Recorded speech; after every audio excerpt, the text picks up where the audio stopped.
정부 여당의 초부자 감세, 특권 예산에 대한 집착이 요지부동입니다. 위기 상황에서는 고통 분담이 필요합니다. 더 큰 고통을 부담하는 다수의 약자들에 대해서 강력한 지원 대책이 필요합니다. 그런데 고작 100개 정도의 초거대 기업과 수백 명 남짓한 초부자들을 위한 천문학적인 특권 감세를 하려고 합니다.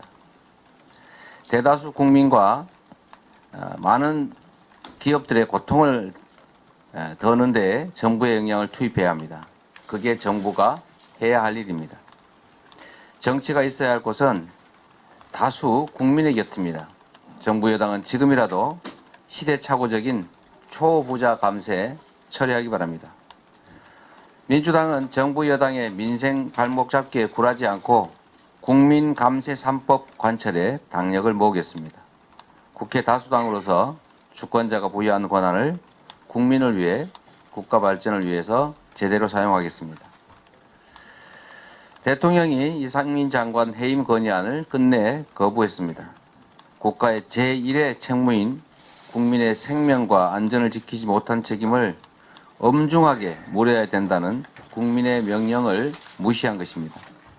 책임자를 문책해달라는 유족의 호소를 외면하고 책임을 부정하는 오기이자 불통입니다.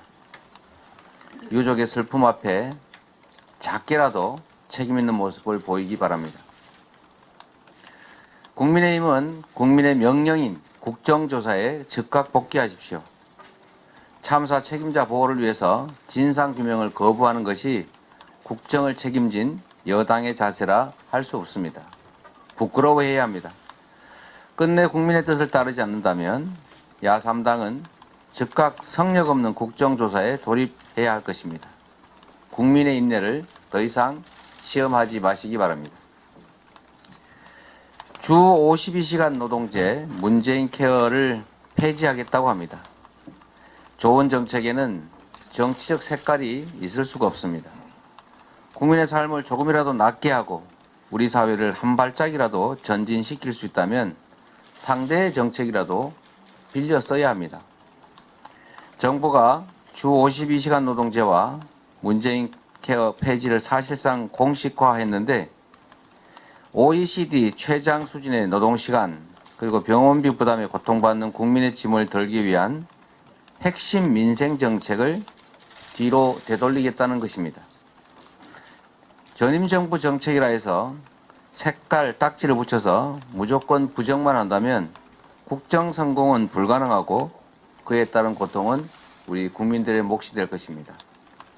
영원한 것 같아도 결국 국민이 맡긴 권력은 잠시에 불과하다는 사실을 깨닫기 바랍니다. 이상입니다.